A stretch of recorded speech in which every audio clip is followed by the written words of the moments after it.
For God's sake, don't touch it. Dad, what's wrong with the telly?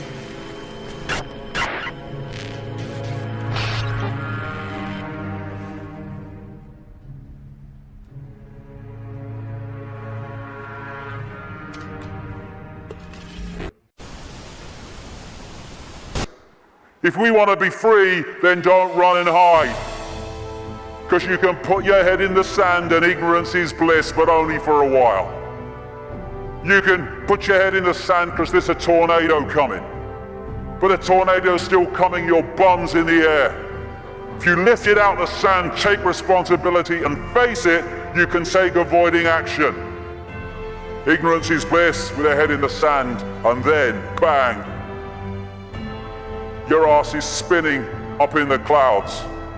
Strength does not come from physical capacity, it comes from an indomitable will. Mahatma Gandhi. Isn't it amazing how true that is? How you can see soldiers in uniform involved in truly extraordinary levels of physical courage and what we call heroism. And yet those same people are terrified of saying boo to another guy in uniform who's got more stripes on his arm than he has. Isn't it amazing? With physical strength can come so easily, and moral strength not. That's to do with the moon matrix and the way that our perception is manipulated. Turkish proverb, a lion sleeps in the heart of every brave man, every brave woman, and it's not really bravery. When you let go of fear, you don't need bravery, you don't need courage. Courage is overcoming fear. When you let go of fear, because I'm all that is, has been, and never will be, what's the worst that can happen to me? I leave this physical body of limitation and I become all that is, has been, and ever will be, in full awareness that that is what I am. My God, I'm terrified that that might happen. I don't know how I'm going to cope with the terror of thinking that might happen. Know thyself. Again, recurring theme, know thyself. We are consciousness. What is there to fear? Death? There is no death. Just putting the telescope down. We can meet this with fear. Oh my God, the police state! Or we can treat it with the emotion it deserves. Eh?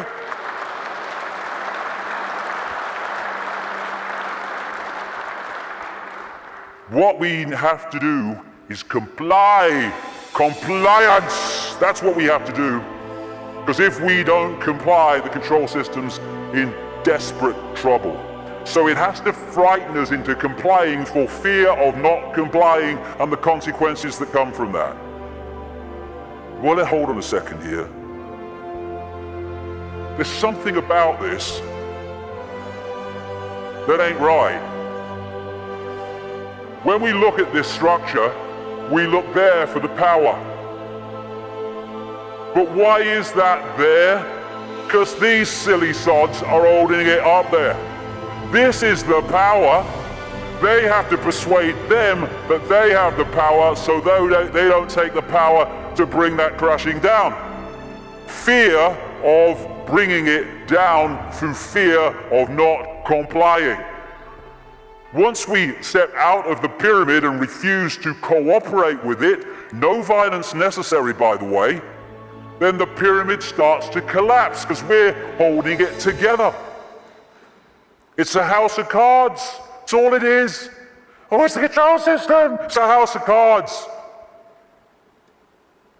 Simple thing. People are being fined ridiculous amounts of money for putting their wheelie bins out on the wrong day or too many inches from the bloody curb. And people go, I don't know, what's the world coming to? It's the big brother state, innit? And then what you gonna do? What time's that game show on, honey? Terrible bloody thing, I don't know. What? What's that gonna do? Don't tell me, that's Big Brother. It's little me that's causing that, not Big Brother. What if thousands of people, when someone is fined that money for that ridiculous thing, and like I say, they're just giving us more and more ridiculous things to see how much we'll take before we resist, and when we don't, they give us even more ridiculous things. What would happen if when someone is faced with that fine, thousands and thousands of people in that area put their wheelie bins out in the wrong place on the wrong day, week after week after week after week.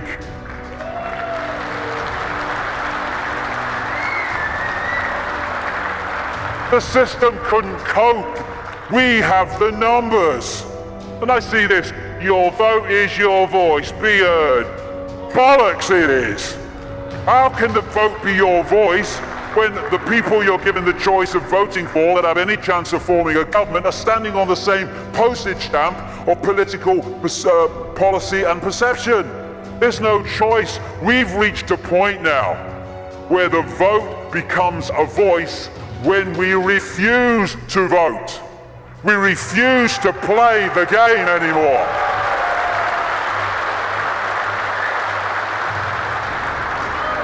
What would have happened at this recent election, this farce, if tens of millions of people had said, we've had our belly full, we're not voting, it only encourages them.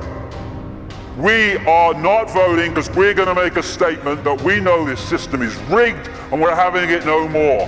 What would have happened in these days that have passed since that election? The whole focus of the media and everything would have been, bloody hell, what's going on? Why this mass refusal not to vote? Now we've got a debate going. Now we're looking at why people haven't voted because the system is rigged. Now the system has to bloody start to change because it's lost its credibility. But instead, the majority trotted along to vote because they said, well, if you don't vote for them, they might get in. It doesn't matter!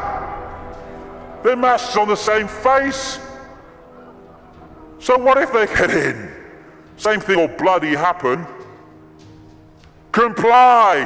No! No, no! Not if it's enslaving me and my children and imposing on my freedom. Comply, leave your home now it's foreclosed. No, no, no. Let's follow this through, shall we? Millions of people in the world are losing their homes, being foreclosed and ending up homeless. Let's follow this through. Why have you lost your home, my friend? Because I can't pay me mortgage. Why can't you pay your mortgage? Because I lost my job. Why did you lose your job? Because the great banking collapse, they can't get this, they can't get the company went bust. And who's taking your home away and saying you've got to leave? The banks that caused the frickin' problem, and we are leaving? What are we doing? What are we doing?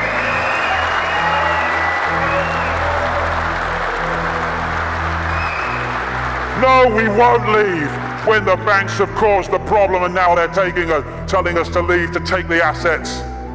No, we won't. And people who are not being foreclosed need to support those that are. We're all in this together.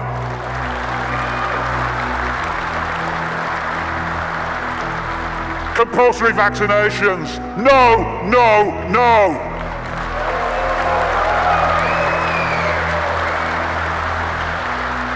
You must do what we say. We have changed the law. Not if you are imposing on my freedom and my rights to be a free citizen with a free voice. No, no, no. What are they gonna do? They come out of Downing Street, whether it's Clegg and his mate bloody Cameron or it's bloody Obama or whoever it is in America, and they say, we've had a discussion and this is what we're gonna do. What if vast numbers of people say, well, we ain't doing it? They have got no power whatsoever. Their power comes in our acquiescence. Oh, but you can't defy the law. Okay, let's follow this through, shall we? By the way, while I'm talking, put your arms out and I'll put the handcuffs on, because that's what you're telling me. What you're telling me is this. We have no say in laws that are passed. And then we have to obey those laws. Well, okay, forget freedom then. Okay, what if they passed a law that says, we take your children away? Would you obey it? Well, no. So there is a line then. There is a line. It's just, where is that line? Enough of this slavery, enough of this enslavement of the few by the many. As the poet Shelley said, Rise like lions after slumber in unvanquishable number. Shake your chains to earth like dew, which in sleep had fallen on you. Ye are many, they are few. Enough! It's time to fly. It's time to fly. Thank you very much. Thank you. Rise like lions after slumber in unvanquishable number. Shake your chains to earth like dew, which in sleep has fallen on you. Ye are many, they are few. When we figure that out, there goes their way of life.